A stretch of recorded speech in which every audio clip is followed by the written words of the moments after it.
Welcome back to the pod where we are one with the Force and the Force is with us. My name is Louay, also known as at Jedi in Hiding on TikTok. I'm not going to steal Noah's identity again, or just at Louay on Twitter. And I'm here with my lovely my lovely co-host. I'm Ash. I use she, they pronouns, and you can find me on TikTok and Twitter at Ash of Clan Ren, and multiple Star Wars roleplay accounts on Twitter as well. So this week we are going to be, in this episode, we will be talking just about our first reactions to Visions, which just came out today. I had a pretty Star Wars filled day. Yeah. I binged Visions. I built a Star Wars Lego set. I bought new copies of Light of the Jedi and the Rising Storm. So it was just a Star Wars day for me, and it was pretty great. So, yeah. Yeah, so we both binged Visions across last night and all of today. So yeah. I think we both have some interesting things to say about it. I think it was I'll give my overall thoughts. It was really good. Like I wasn't expecting it to be bad, but like same, yeah. Wow, it really impressed me. Yeah. And like as somebody who hasn't seen I'm not calling you like an anime nerd or anything, but you've seen more anime than I have. You call me a weeb? I am calling you a weeb. But you've seen more anime than I have. And so like it was really great because, you know, there were certain elements that I recognized from the few animes that I have seen. And it's just like I really want a season 2 of this, right? Same. And like, you know, if Star Wars is gonna get me into like more really cool things, like if they're gonna be like, hey, we're going to be giving you more anime, we're going to be giving you more manga, like we're doing with the High Republic, like we're doing with, I think Ronin is also going to be a manga. It would make sense. Ooh. I think, I'm not 100% sure, it's been pre-ordered, but like seeing this just made me even more excited for reading the Ronin book, and I really hope that we get to see other books that take place with like the Visions characters, or even just expanding on like, you know, like the characters and the stories themselves, because they were all incredible. Like, yes, I have a few favorites that stood out to me, and they were, one of them I kind of knew was going to be my favorite going into it, and I'm really glad it didn't disappoint me. It was Toby. Basically, I read the synopsis. It was like a droid who dreams of being a Jedi, and I'm like, that is going to be my favorite episode. And I was right. Like, I was really happy that it didn't disappoint me at all, is what I'm saying. So yeah. Yeah, I totally agree with that. Like I hope they do more stuff like this in the future. Even if it's not specifically anime, like just taking the Star Wars license and like doing unique, interesting things with it and telling different kinds of stories. Like, because that was the cool thing about these. Even if these didn't like try to follow all the rules of canon and all that stuff, they were still like, every one of them felt like this is something I could feasibly see being in the Star Wars universe. Yeah. Even if like some of the aesthetics are different or whatever. Like, yeah, they were all really interesting to watch. And like, go ahead.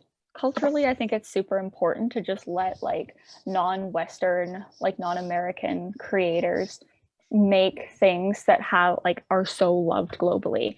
And like Star Wars already draws so much from Japanese culture. It's been at least 2 times that the Seven Samurai story has been told in Star Wars. George Lucas has talked a lot about the impact of like Japanese culture on like the Jedi. So I was really excited that we got to see like so many really cool Jedi stories with it.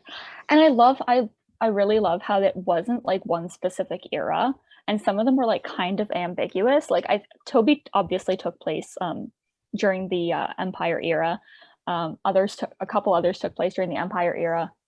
There was stuff that could have happened like ages before or ages after the Skywalker saga, and it was just so wonderful to see. And like every single story, yeah, like even if it wasn't like fitting 100% into the rules of canon, it was definitely like you could tell that you were watching Star Wars. And you know, I'm really pleased about that, because it's just like, you know, as a Star Wars fan, I didn't think that they would mess up with it, but at the same time, like there's always that little bit of fear whenever whenever somebody's touching something that you love, that Exactly. it's not going to go. And I don't even think I would have been upset if I hadn't connected with any of the stories, because again, I'm not Japanese. Like, it probably would resonate more with Japanese fans who understand more about the culture that gave us these stories. But at the same time, I'm just like, wait a minute, Star Wars is a global phenomenon. So many people connect to different aspects of the story, and I was really pleased that this was no different for me. Like, I really loved that. Hmm. Just like quickly going off what you said on culture, it's like, yeah, Star Wars. Star Wars takes from a lot of cultures just because it's Mm-hmm. sort of its own cultural phenomenon, Mm-hmm. which is one aspect I really enjoy. Is they take certain aspects from other cultures in terms of like music or like story beats. But Mm-hmm. honestly, it's 100% the culture that Star Wars has been most inspired by is Japanese culture. Mm-hmm. Like George Lucas knew Kurosawa, and like he was always really inspired by like samurai films and like stuff like Mm-hmm. that. Like the Jedi, I always say this when people are like, "Oh, Japanese culture doesn't fit with Star Wars." Jedi as a concept were literally inspired by samurai. Mm-hmm. So getting Yeah. to see that like brought to life in this way was just like really, really special. And I'm not Mm-hmm. even someone who's like super knowledgeable about samurai stories. I want to get into some of the more classic ones, but Mm-hmm. like just seeing it in this way, knowing that like Japanese culture is at the heart of Star Wars, it just really Mm-hmm. meant a lot in that way. And yeah, like you were saying about like eras, I did find that really interesting that they weren't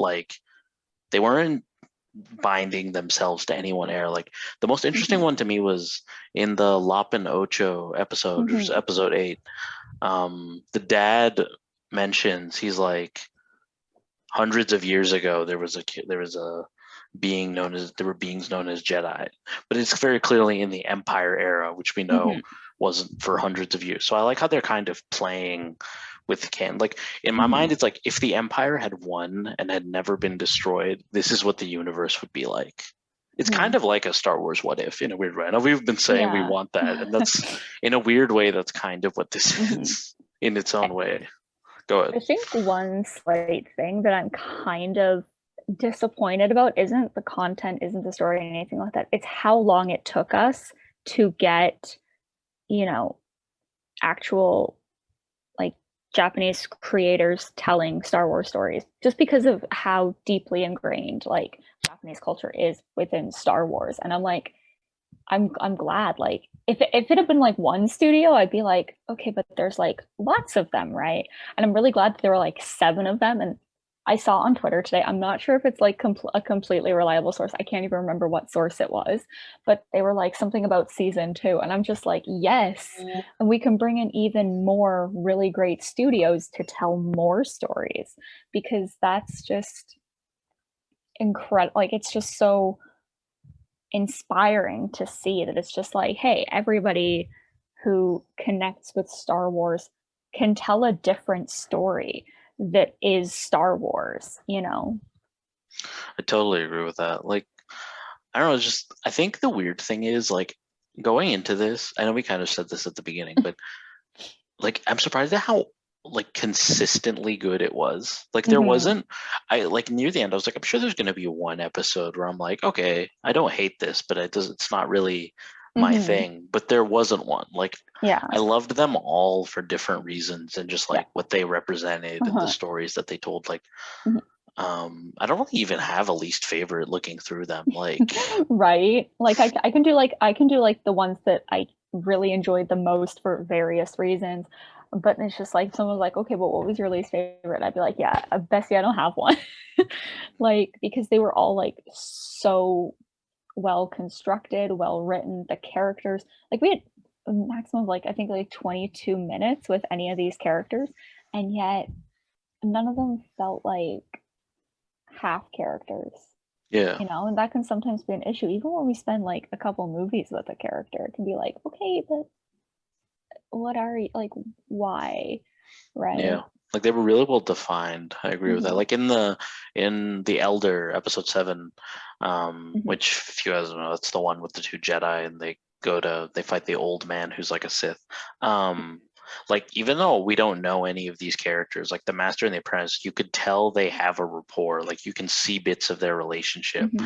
And we were even talking about this episode. I mentioned that they gave me, like, that Master Apprentice gave me kind of like pre-Phantom Menace, like Obi-Wan and Qui-Gon kind of vibes, just like in the way they were. And who did you say they reminded you of?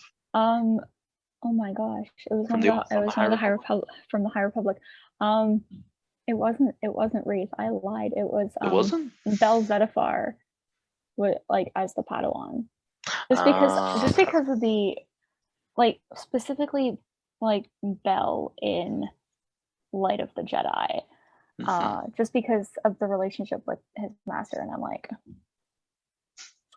babe, please.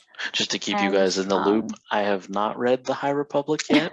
I will get to it. So take anything. If you guys have any questions about the High Republic, direct them towards Ash. I will get there. Yeah. Well, I mean, now that I've got the paperback copy of Light of the Jedi, thank you, Charles Soule, for making that, making me remember exactly how portable the paperback copy of Light of the Jedi would be. Just to, like, you know, take notes in and overanalyze. That's probably going to be the copy I let him borrow. So he's going to be getting an annotated copy. Yay. Where I'm like, you know, just going off every time like Avar or Elzar think about the other. I'm going to be like, This is not a High Republic podcast. This is not a High Republic podcast. It will be at some point. Once I've read them. Yeah, once you've read them, we can like definitely do like more deep in-depth conversations. Yeah, but like it felt so incredible to me. Yeah, but if we want to do our top 3 right now, I'd be totally down. Sure. Yeah, I think we kind of got our overview thoughts out of the way, so we can move into top 3. You can go. Yeah, just top 3 and a brief reason why we pick that one. So in no particular order, I'm going to say Toby, because droid who dreams of being a Jedi and ends up becoming like a little droid Padawan. Very pure. My heart. And, you know, just I feel like it's really interesting because he probably can't, like, even as a droid, like we know in Star Wars that droids have emotions. He probably feels a lot of guilt for what happened to his like Master Mitaka. And I'm like, how many other Padawans carry the guilt of like what happened to their masters, especially during Order 66 and like other big huge tragedies? Like, you know, we see it in Rebels with Kanan and Jarrus struggling with, you know, losing Depa Billaba. We see it all over the High Republic with every Padawan that has lost their master. We see it, like, I'm just going to specifically say, like, Bell Zettifar, Wraith Silas, like, they've lost their masters and they feel so lost. Imri in A Test of Courage, yes, he picks Vern as his master, which is incredible because she's like 16 and he's maybe 2 years younger than her. But it's like, it's just so warming because I'm like, I really hope that, you know, at some point Toby finds like another Jedi and it's and like they can bond over that, because, you know, like Ahsoka carries guilt about Anakin, Luke carries guilt about Obi-Wan, right? So it's just, it's not so much Cal Kestis. Cal Kestis and Jaro Tapal. Every time there was like a Padawan in this show that like lost their master, I'm like, oop, Cal Kestis era. No.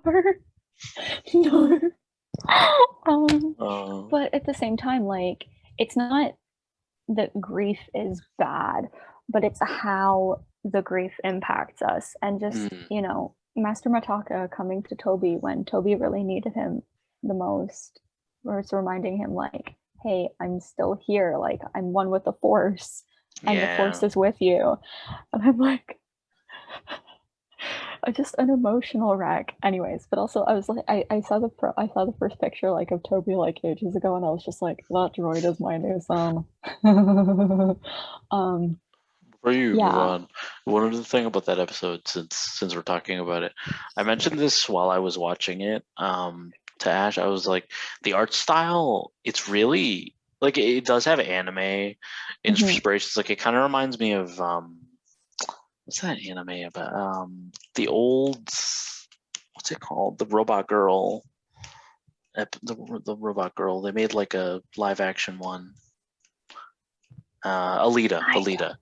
It reminds me of I don't know. It reminds me of the old Alita animation, Alita Battle Angel. But it also, with the design of Master Mitaka, it kind of reminded me of Disney in a weird way, like old, like 70s, 80s Disney. Is that right? Is that the right era? I would say between the 70s and the 90s. Again, like Beauty and the Beast was like their really big, like springboard. They kind of used the success of Beauty and the Beast to do a lot that came after, but yeah, like a little bit prior to Beauty and the Beast, when they were still like honing the like what they had. Yeah, but it definitely like gave me like earlier Disney vibes. Yeah, like the classic sort of 2D animation, and like Master Mitaka particularly really reminded me of. He actually reminded me of a lot of the characters. Like he reminded me of the dad in Beauty and the Beast. Speaking of Beauty and the Beast, he reminded me of like, also the dad in Tarzan, Jane's dad. Just dads. Yeah, like he has that Disney dad vibe. You know, the like pompous kind of like. What is the Jedi Master if not a mom and dad persevering? Jesus Christ. But yeah, like, I don't know. The animation in this episode was really cool. Like, I really, like, because it was a lot more wholesome. You know what I mean? Like, it had even though there was serious stuff that happened, like, it had from the animation to the storytelling, it had a more, like, wholesome vibe than a lot of them. But anyways, move on. My second one would be the twins. Just because I know that it was like really hyped and I was like really looking forward to it, but at the same time, like I wasn't quite looking forward to it as much as Toby. Like I was looking forward to the whole series, but like Toby and then the twins, and I'm really glad that they both made it into my top 3. And maybe that's just because I'm stupid and like I was so hyped. Then why can't I read anything but Star Wars? See, that's called taste. It's like Julia said to me. I just like I'm too stupid to read anything but Star Wars. I'm like, stop just reading Star Wars books. No, I'm TikTok, sorry, Julia? But it's easy, and I'm stupid. Yeah, Julia Christine 77, friend of the pod. We can say that now. Yeah, go follow her on TikTok at Julia Christine 77. She's the queen of Corky Kenobi content. Yeah, Corky Kenobi forever. And also keeps track of all the little lads who love berries and cream in Star Wars. I hate that so much. I hated your besties. So yeah. Did you have any other thoughts about the twins? Yeah, or the twins, it was so incredible. I think there was like a lot of really cool things that we got to see. So I've like from the time I was a kid and reading the Legends books, I've always been like, Star Destroyer that can destroy planet, scary, but like at the same time really cool because what the heck. And then we saw it in the Rise of Skywalker and I was like, oh, what are Legends elements? And like, maybe that's because my favorite Legends character is Natasha Dalla and her whole freaking fleet. The one that Tarkin gave her that she lost. Sorry, Tarkin. He's behind me on the wall. Always watching. Always watching. He's from the Short Supply on Etsy. Yeah, just plugging that right now. And so when we saw it in the Rise of Skywalker, I was like, oh my god, it's one of my favorite elements from Legends. And then we see like these like conjoined Star Destroyers. I made the joke like it's like training wheels for your Star Destroyer. You've got like whoever's teaching you to use a Star Destroyer, and then you, and I was just like, yeah. What was the thing you said? It was like Tarkin and Ellian. This is how you and then one of them detaches. Like it's like the cliche where like you're guiding the kid on the bike and then you let go. It's like, look, you're doing it. Tarkin would let go of Ellian so soon. He'd be like, you graduated from the academy, you can't you can't ride a bike. He'd be like, okay, I'm gonna hold you, and then like right as she begins to move, he lets go and she just falls over. Oh, bestie, no. Ellie and Zara is like my favorite character from the comics. Created by Charles Soule. I need to stop mentioning him in this podcast.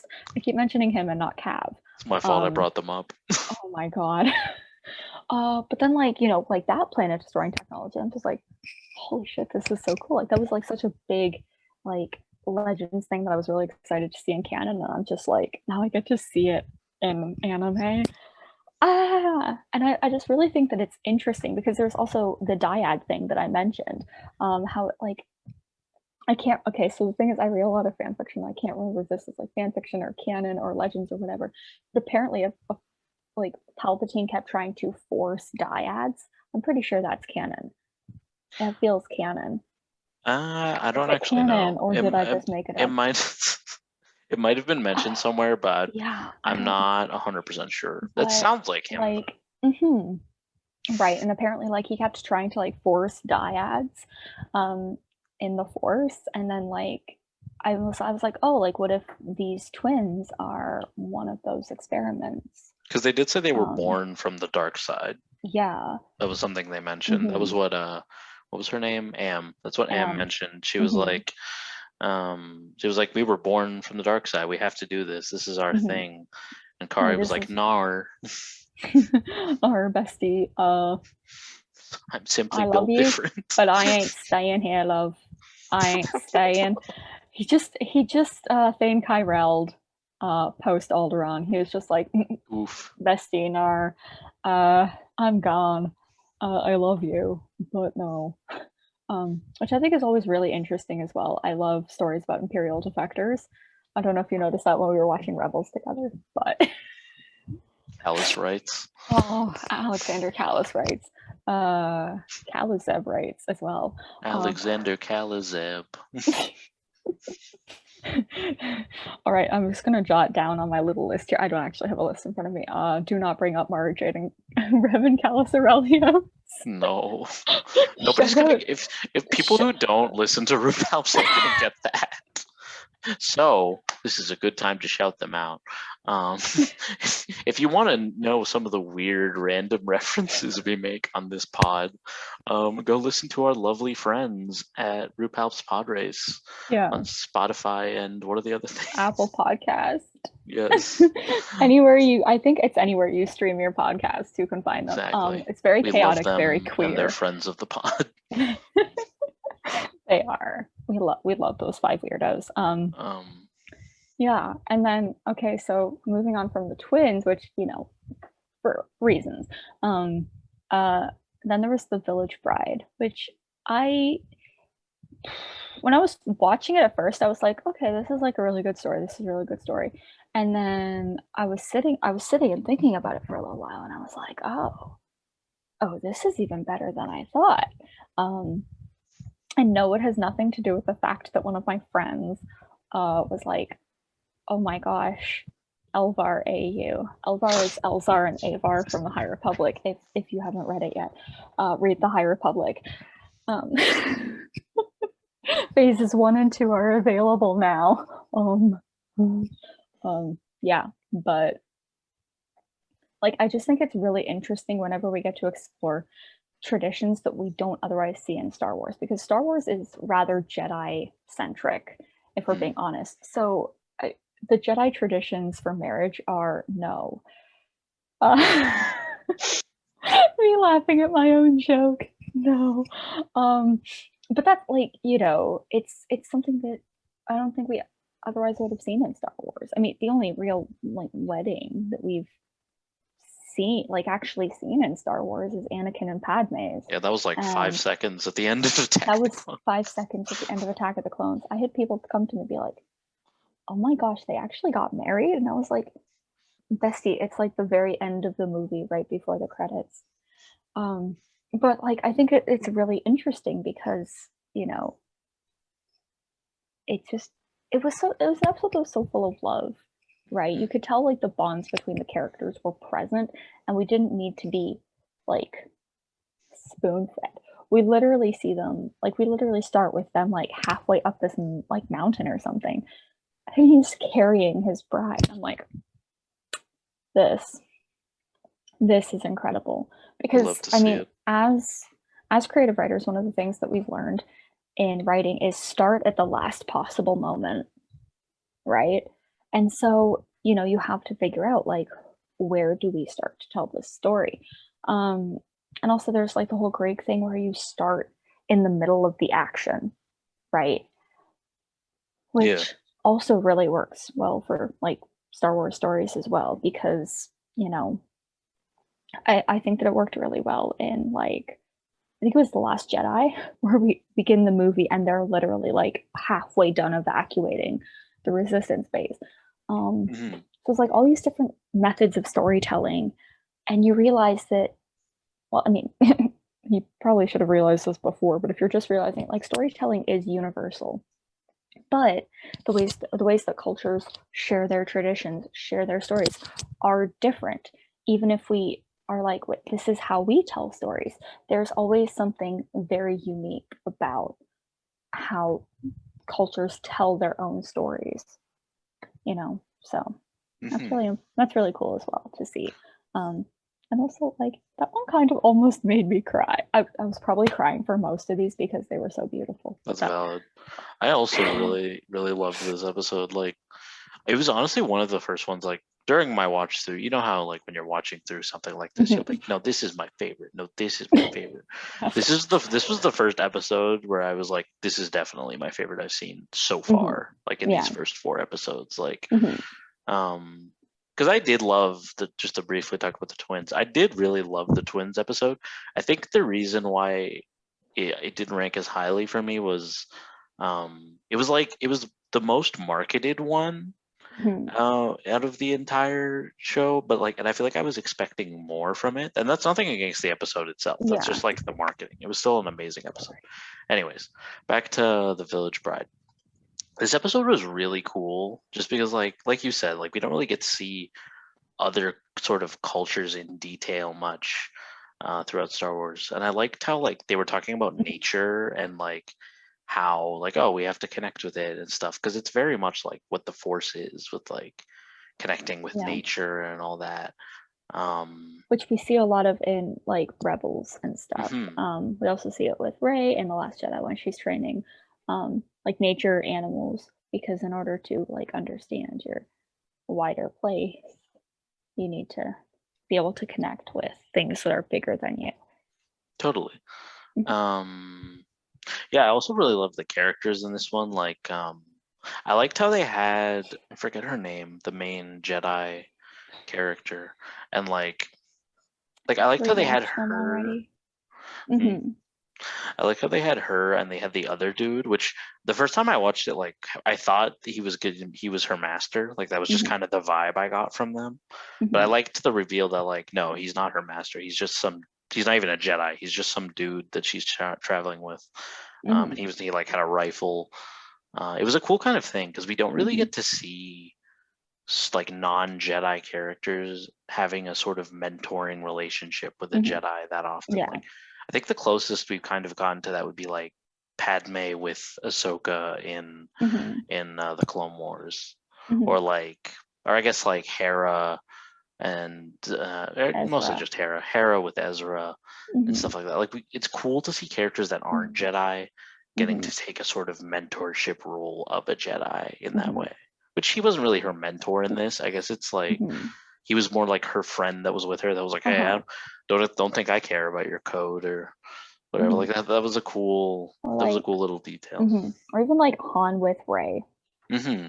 I mean, I True. I stand forgot about by that one. Force sensitive Han Solo, right? There's a difference But between at being the same force time, sensitive there's and being a Force Jedi. sensitive and being a Jedi. I know. But at the same time, like I don't think Han Solo would have been a good Jedi, but I think that he could have used all of his Force sensitivity for some really cool things. Hokey religions and Um, ancient weapons. yeah. Um, Um, but yeah. yeah, just like in terms of story, The Village Bride was definitely one of my favorites, just because like I saw someone in a comment section say this. So like this episode feels like it could have been a Clone Wars episode, just in terms of Hmm. like this is a story I feel like they would slot in to show how war and like all these things have affected a people, which I don't know if this was specifically during the Clone Wars. I remember there were battle droids, but I forget if they were like relics or whatever. But yeah, like I liked how they had that thing, like there's this conflict and these are the people, and now me, a traveling Jedi, is gonna help. Like it felt very anime, but it also felt very Star Wars. Yeah, in it felt that very way. Wayseeker to me. hmm Just like kind of like doing your own thing in the galaxy, but still helping out. Yeah. Anyways, Stan Orla Drenny. My Umbaran queen, the only Umbaran that deserves rights. Jesus. Was We're not saying getting Umbara hurt political. me. Umbara hurt me in the Clone Wars, so basically if you're an Umbaran in the era of the Clone Wars or anything after that, I'm like, no, sorry, you hurt me. This is on you. I kid. So what was your third favorite? Or I like, already gave you all three. oh, did you? Oh yeah, Village Bride, Village Bride, Toby, twins, and twins. Toby. Yeah. It's like, okay, I guess I'll go then. Yeah. Village Bride was also one of my favorites, but since I already just got done talking about it, I'll list a different one. The Ninth Jedi, which was right after the Village Bride, was also really good. Definitely was good. Yeah. Definitely in my top three. Like, just the storytelling in it was so interesting, and like, I liked the way that they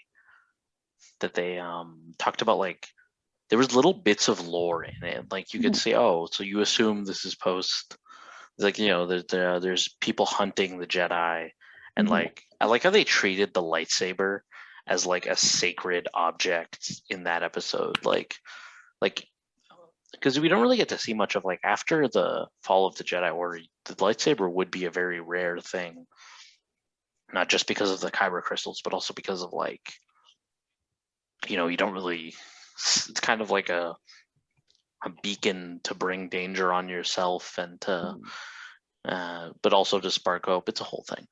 But yeah, like I liked the way they handled the lightsabers in this episode, and also just from the storytelling perspective, like it was cool seeing a lightsaber smith. Like it was cool seeing a guy have a kyber crystal and like hit it with a hammer and like tune them in the way he said he was doing. Like it was just it was very unique, like something we don't really get to see. It's very different to like other lightsaber construction that we've seen, like with Professor Huang in Clone Wars. Yeah. Yeah. In the Gathering arc, one of our favorites. No, yeah. I want to do an episode where we just talk about that arc. That arc. It's so good. Yeah, on the subject of the lightsaber stuff, I also like how they had like kind of their own lore in terms of how they work. Like I liked the thing where like the color of the crystal like gets stronger and more vibrant based on how connected to the Force you are, and that like it was cool seeing the main character, the daughter of the sabersmith. Sorry, I forget the names, but it was cool seeing her. Like it started out very like opaque and like not much saturation to it, and then while she was fighting and getting more determined, like it got like vibrant and green. Like it's such a cool thing. Also, when the Jedi Master dude was fighting the Sith, and he took one of their lightsabers and then he activated it and it was instantly like a Jedi color. I was like, that was very cool. Just sort of on the subject of that Jedi Master, that was such a cool twist in terms of like they made that guy look so ominous and like, oh yeah, this is definitely not a secret Sith Lord or whatever. Like he had red eyes and everything, and then like he takes off this suit and he's like, actually, I'm a hero. And I love that. It's such a like interesting bait and switch in terms of like, because it kind of does bring back that whole thing of like Inquisitors, like in Rebels, like the red blades and how they're like everywhere. And then you have this one hope. It's like this old hermit guy who's very mysterious, kind of like Ben Kenobi vibes in terms of like, you know, he's like an old hermit who's like surviving, and he's like one of the last Jedi.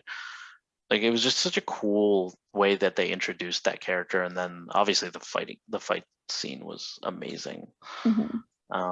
But yeah, I could go on and on about Ninth Jedi. It might actually still be my favorite. I loved it. Did you have any thoughts about it?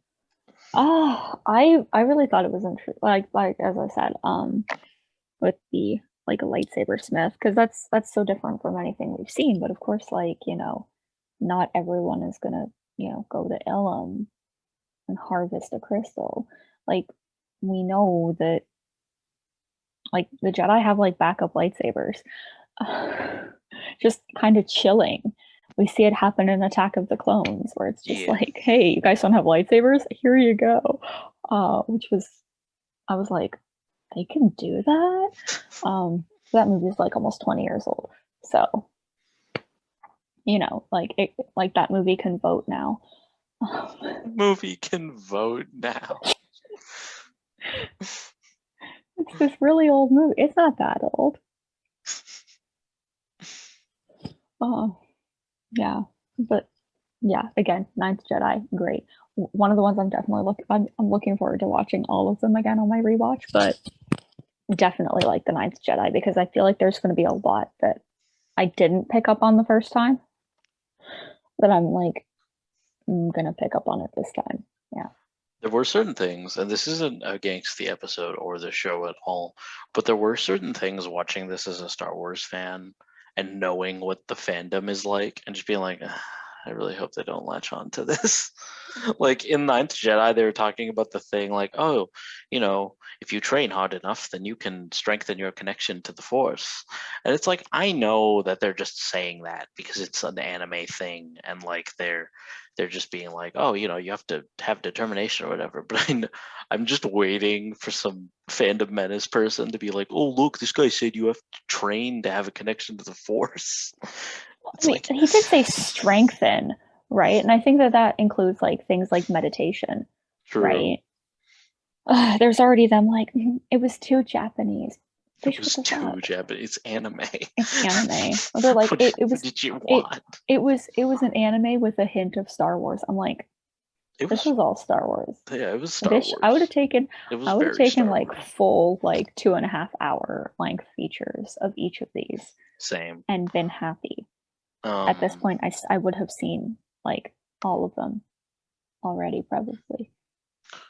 Yeah, like that's also the thing where like I hate having to have those thoughts while watching because of how the fan base reacts to things. It's like because I know if I was watching this like if this had come out like 7-8 years ago when like yeah there was still toxicity in the fandom but it was like less vitriolic I guess I could say than it is now People were taking it all like like especially it was mostly prequel haters. They were taking them less seriously like as that time went on as we got closer and closer to like the Disney purchase and the rise of Phantom Menace, not the well don't Phantom forget Menace, Force social Awakens. media was also like A big less of trigger a for thing back that. then so like it existed but it wasn't as widespread as it is now to where like Yeah. like yeah obviously it still affected people a lot during the prequels but I feel like yeah it's different now anyways sorry go on. Oh yeah. Let's not even get into how the Phantom Menace treats actors that they don't like. Eek. Because that's not good. Yeah. And what was your third? Oh, what was your third one? Village Bride, Ninth Jedi, and I think I'll skip Village Bride. I'll do another one. Just because you already talked about Village Bride. So right so you now I get have 4 then. well no I don't get 4. I'm saying it was one of my favorites, but I don't know if it's still in my top 3. I I had have 3. I do 9 love it. favorites. I have Yeah, 9 all of them. favorites.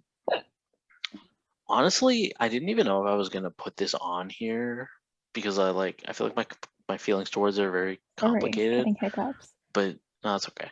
The second episode, Tatooine Rhapsody, is actually one of my favorites. So fucking good. And I'm not even saying that like as a contrarian pick. Like I genuinely liked it to the point where like I'm already at the point where I'm rewatching them. But this was the first episode that I went back and rewatched in Japanese with subs. You did just that to without see. me.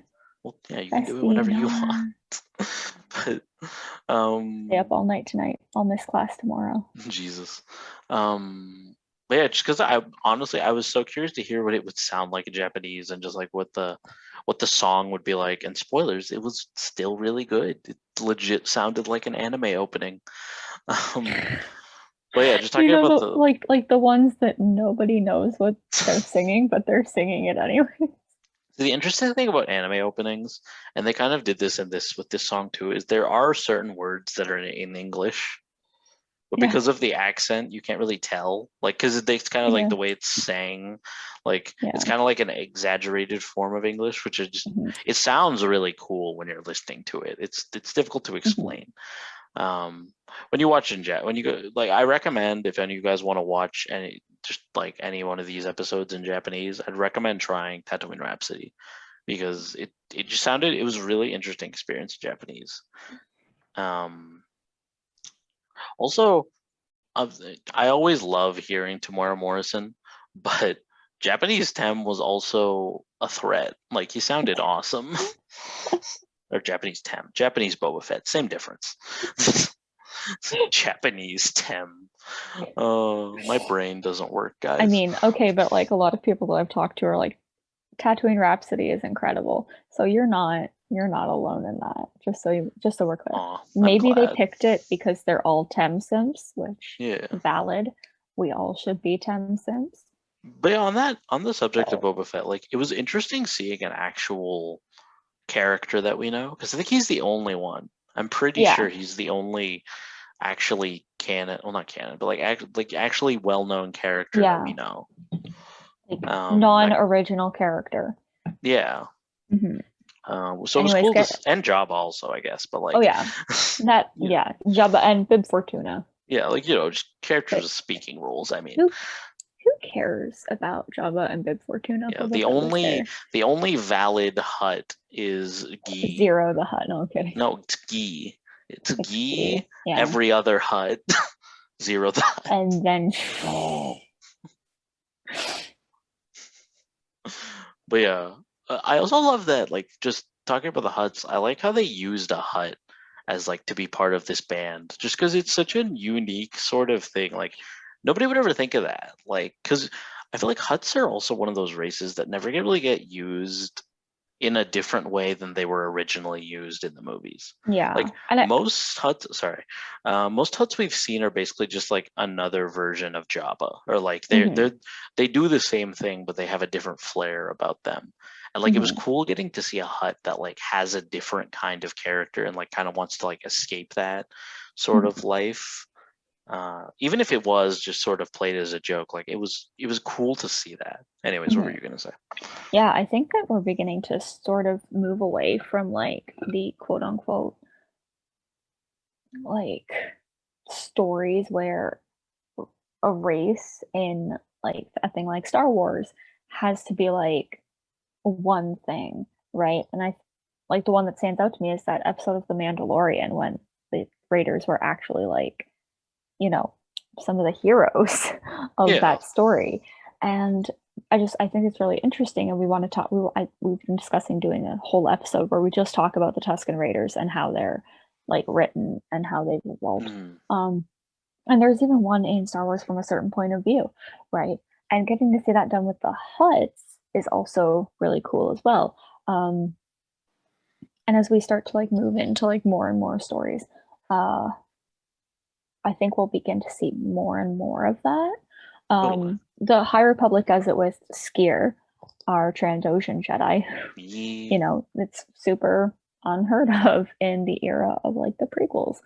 Or any era, really. Like, Or even in any Legends, era. you don't really see that many Yeah, Trandoshan Force Doshan Jet. users. Yeah, right. And like I know that we're probably going to end up talking about this on our other um, podcast for D&D, but like I really like that D&D is also moving away from that kind of, oh, these races have like one alignment, because the alignment system was like problematic when you take like skin tone of Yeah. certain races into consideration, and it was just like, eek, let's not do this.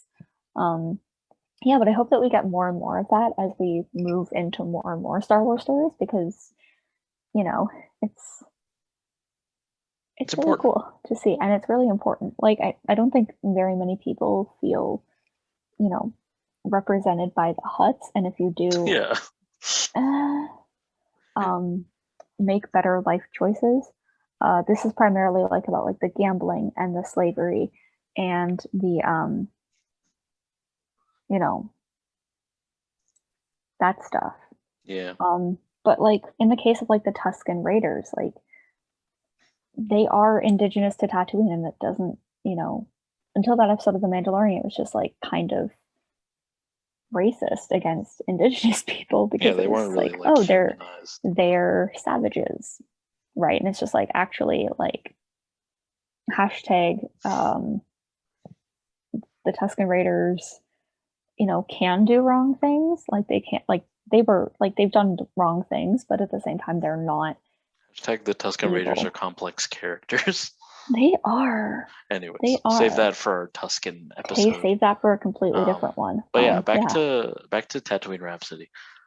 I there's another reason this episode is really important to me in this show, and like it kind of has to do with more with like anime culture, just in terms of like, because I think of the reason some people overlooked this episode is because it wasn't really focused on action or like a big fighting set piece.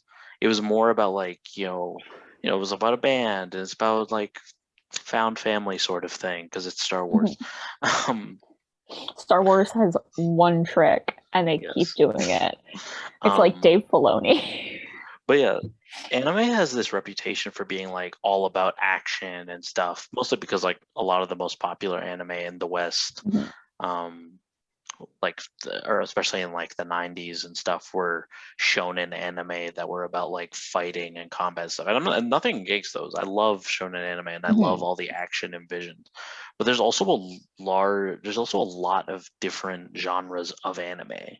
Like there's anime about sports teams, there's anime about cooking, there's like anime isn't restricted to just telling action oriented stories, and there was action in the episode. It wasn't just about the band, but I liked that the band was the main focus and like what the central theme of the story was, because like it's cool to see that there was an episode that was more about showing anime in a different light than, hey, yeah, that we have awesome action and stuff, we're not going to stray away from that, but also we can tell different sort of stories with different sort of genres. And this isn't really a criticism because I wouldn't take away any of the episodes that are in here, but if we were to get a season 2, I would want to see more episodes that focus on maybe more mundane aspects of life in the Star Wars universe, or not mundane, but just like not action oriented in terms of like, maybe we can get an episode about gambling, or not like gambling conflict, but like maybe we get an episode about like we could see like a smuggler playing sabacc or something, and like that could be a thing, and we could or like a western kind of scene with that, or like we could get stories about pilots, like stuff like that. Like don't just tell one kind of story. And I did appreciate this episode for having sort of a more of an arts focused thing with its narrative. Also, the music just slapped really hard. So good. I was like, please. It was great in English. It was great in Japanese. It was just a banger. And it did help. It did help to get Hotel California out of my head after Shang-Chi last night. Jesus Christ. Until I saw Tatooine Rhapsody, I just kept humming Hotel California. Like I was listening to Taylor Swift and I pulled my AirPod out and I was humming Hotel California on the bus. I think people thought I was listening to Hotel California. And while it's a great song, I was like, I'm listening to Taylor Swift and doing stupid shit on Twitter. Taylor Swift Hotel California cover when? But like I love anthology series. And this did that really well. Sorry to just like kind of. No, go ahead. You can do your last pick in a moment. And like just Star Wars anthology series are great. Like I love stories of light and dark from the Clone Wars. I love, from a certain point of view. I love it when we get these like little snippets in time, sort of like little slices of life, that it's just like, this is a 20-page story about the guy that went between Han and Leia in the hallway on Hoth. That's one of the gay guys from Empire Strikes Back. One of the gay guys. Diversity win. The guy that tried to break up your argument, not really, is gay. Wait, was that the guy who was like, "Hey, General Solo, Luke is missing"? No, that when they're having their hallway fight, the OG hallway fight. He didn't even say anything. He just walked past them. He did. But he got his own story, and from a certain point of view. I love that. He is a calf boy. He delivers calf, and he's gay, and we love him. But I really do love anthologies for that reason. Life Day Treasury. True. That's also an anthology. Stellan Geos Day. Yeah, forget Life Day. It's now just called Stellan Geos Day. Celebrate your real favorite bearded man. Jesus versus Stellan. I hate that so much. That's just Obi-Wan v Stellan. But also, when you said celebrate your favorite, we said celebrate your real favorite bearded man. I didn't think of Jesus. I thought of Santa Claus because it's Christmas. It's Star Wars Christmas. I thought of both of them, and then also Obi-Wan. I'm just like, I actually forgot Jesus Stellan's existed. Just one hitting. You forgot one of your own prophets existed? Yeah. Hashtag Jesus Who. Hashtag Jesus Who. Forget Doctor Who. What about Jesus Who? What's wrong with us? If you were expecting this to be a normal podcast where two normal people talk, you came to the wrong place. You came to the wrong town at the wrong time.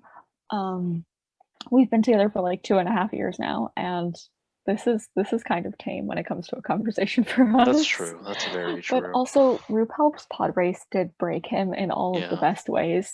He got about 30% more cursed. Thanks, Noah, Claudia, Mel, Jess, and Ollie. You've broken me forever, but I love you.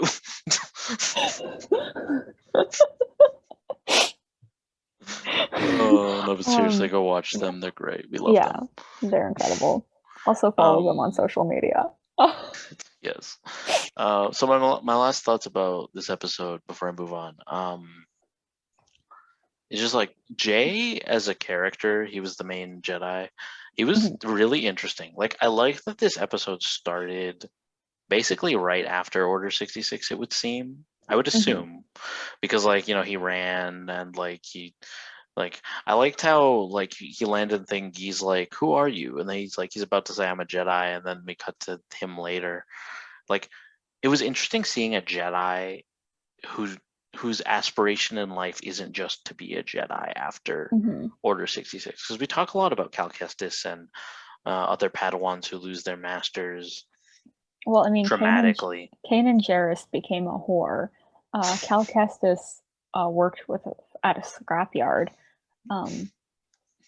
Well, yeah, but I'm talking about Jedi, they were in hiding, and like eventually they became Jedi again. But like with him, it was interesting that like it seemed like his main motivation was, you know, this is my family, this is my band. And he did try to pull out his lightsaber on Boba Fett, but then it just like didn't work. What a mood. Happens to 1 in 5 Jedi. Stop. Welcome to the Nullifier, High Republic fans, rise up. Jesus. But it was interesting seeing a Jedi character who like found his own life rather than be like, I'm gonna go save the universe. It's like he's kind of like the Cut LaQuaine of Jedi, just in terms of like, hey, I'm not really about that whole galaxy saving nonsense. You guys have fun. I'm gonna go live my life now and find my own thing in life. The only thing Jay needs now is a Twi'lek wife. He do. Also, I like how they had like interesting different characters. Like there's that one red dude who's like 3 bodies on one, and he was like the drummer. I was like, that's kind of amazing. That's also, seeing guitars in Star Wars was just fun. Yeah. But yeah, I'll finally move on from this episode. But I did love it. Rhapsody was great, so it's all good. My last favorite, and this is tough because I did like a lot of them. I'm gonna go with Lop and Ocho. Oh my Um, goodness. With the which punk rock imp. we'll get to the punk rock imp. The first thing we have to talk about is the animation. Because I may not have like a Oh, de facto favorite episode, but in terms of animation, this one was 1,000,000% the best.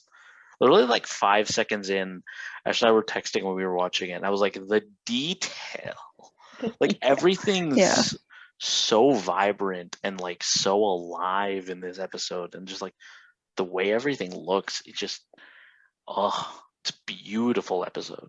And then like the storytelling, like I like how once again they Hmm. did the found family. Yeah. Um, Also, Ocho Yeah. in her Ghost Crew era was, Yeah. hey, you want to get adopted real quick? Hmm.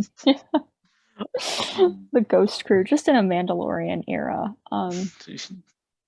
Yeah.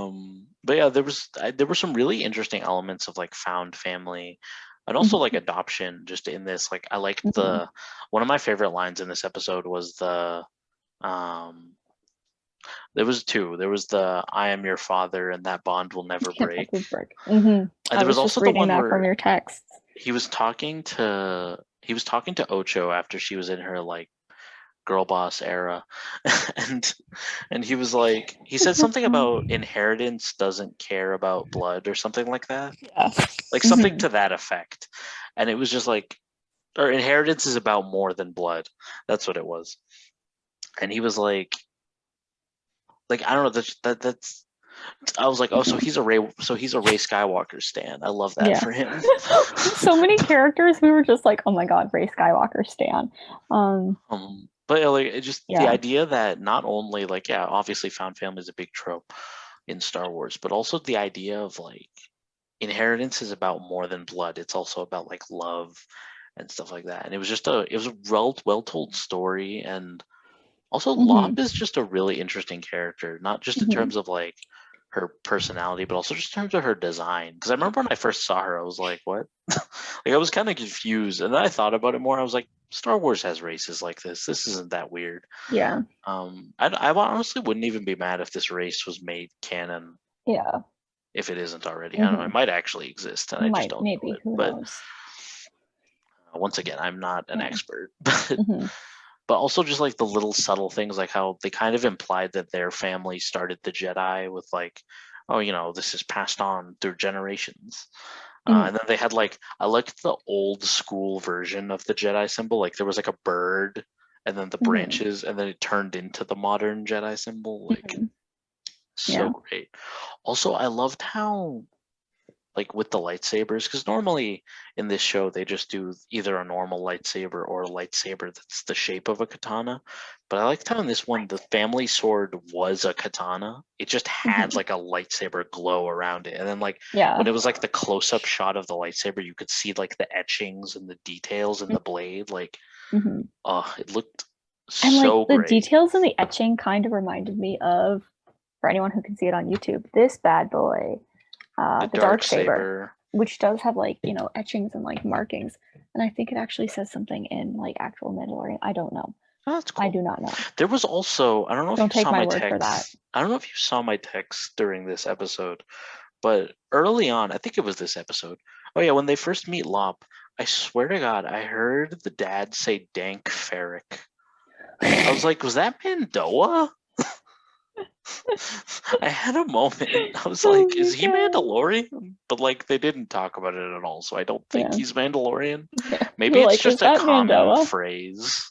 Oh, Dank Farrik is used like all the time. Also, it's not Mando. Primarily by like, I don't know if it is in Man. I don't know if it's like an actual Mandoa phrase. But it's primarily it's like, used by a lot of like Mandalorians. Okay, I just want to like go over like some of the. Are you done talking about that one? Yeah, I'm pretty sure. Like, I really Yeah. liked. Oh yeah, no, no, no. We still have to talk about the punk rock Oh my god, the imperial punk rock officer, imperial officer. the dude with like the buzz cut on the side Oh and my green hair, god. and like I think he had like I'm a like, soul that is patch. that is not uniform standard I was according to like, the I kind Imperial of love. Handbook. Because they didn't have I to do kind of that. loved They could it have just too. done They did some not. normal dude, and none of us would Right. have batted an eye. But I love that they did that. I love that they put in the extra. they had to make the imp super punk rock. Like that But somehow guy, he's a Nazi. Like punk rock Nazi. No. no, Nazis do not belong in Um, punk. but yeah, like But that's a conversation for another day. it was such an interesting vibe. I was like, what is this guy? This is like if the Joker became an imperial officer. Like he looked so wild, but I loved it. Like I feel like that's the one thing about the show in general, but also this episode in particular, just like the characters just pop out so much. Yeah. Like they used some normal Star Wars assets, the stormtroopers and stuff like that. They have not Darth Vader for like most times when they have a Sith Lord. It's just some guy who's very obviously based on Darth Vader. Also, the Inquisitors, I guess, were kind of also similar design to Darth Vader, which I like that they did that because, like in the Twins episode, that was the first time when they used like the not Darth Vader motif with their armor. Yeah, but I just really loved this show. It was great. Do we want to go over some highlights of text messages that were just chaotic? Sure, okay, so I screamed lightsaber umbrella, and then you were like lightsaber katana, and then you were like also Sith on Sith crime, typical. And then I was talking about how I kind of wish that the duel hadn't been the first one because of how many people were like, super hyped about it, and I was worried that people would be like, oh, that was the first episode, I don't need to watch anymore. And I was like, I feeling it's gonna be like the rest of it's gonna be like so good or even better, and it was. I was like, and to reply to your also Sith on Sith crime, typical, I was like, Sith on Sith crime is what the Force intended. Tem time, what a wholesome hut. The song from this episode is gonna be super popular. This was about Tatooine Rhapsody. Yeah. And then when we got to the twins, that's different. Conjoined Star Destroyers. Training Star Destroyer. Yeah. Tarkin has one and Alien is attached.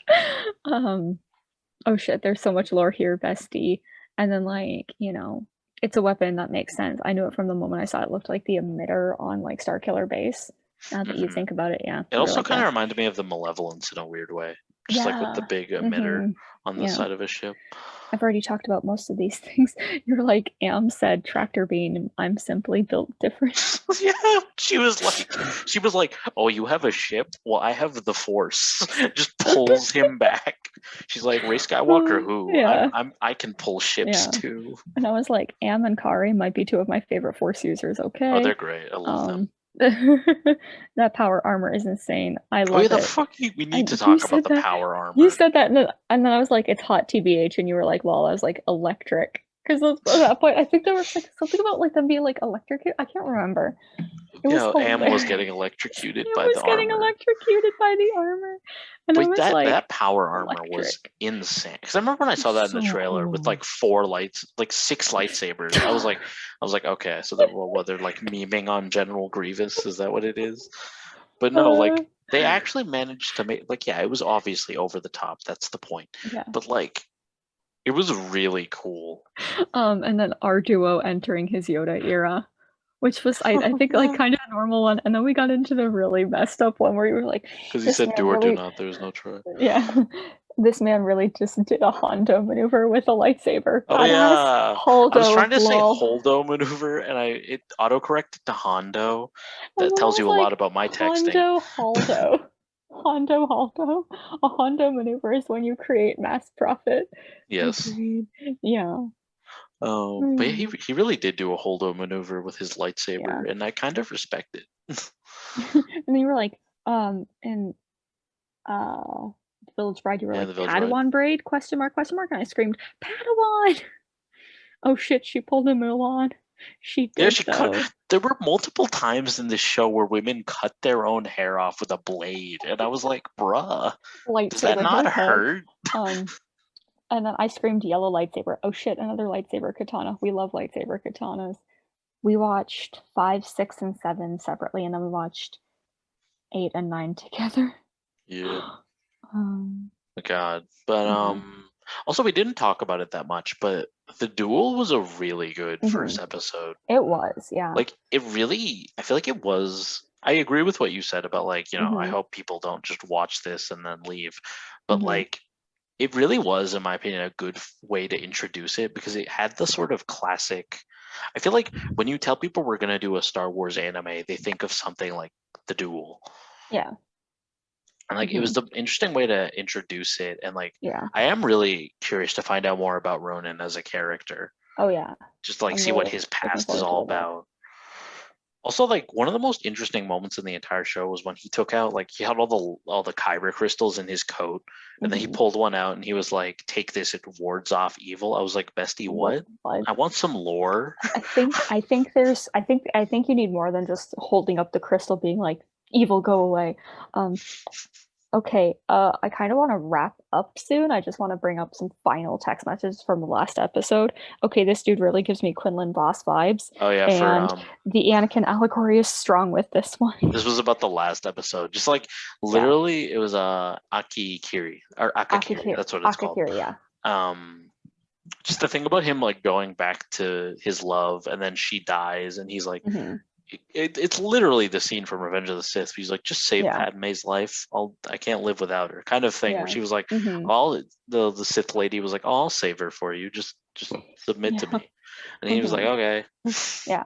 And like the forbidden, I love Jedi forbidden love. I know you do. It's I wish I lived in the Star Wars universe so I could read all of those dirty Jedi holo novels, uh, where lightsabers are just in and out, like the lightsaber battles are just an analogy for what we really want to be doing. Uh, Stop. yeah, but at the Cease. same time, we both agreed that we wanted more. We both agreed that we would love feature length things of this. Any closing thoughts on our Uh, initial reactions to Visions, really? well, I'll talk about the Elder a bit because we didn't. That was the one episode we didn't really talk about in detail. Yeah. I liked that one a lot because it was kind of, once again, it had like the Obi-Wan Qui-Gon vibes for me with the Hmm. Master and Apprentice. Also, I liked how they did like the lightsabers in terms of like they Yeah. had normal lightsabers, and then the Sith dude had like they Hmm. weren't really katanas. They were just like short, sort of like ninja swords. And Hmm. I liked how he wasn't specifically a Sith, but he like talked about the Sith. Hmm. He was like the Sith became too obsessed with trying to foil one another, and then Hmm. they fell. Like I do like that because it's kind of like rule of two Hmm. ish Yeah. allegory.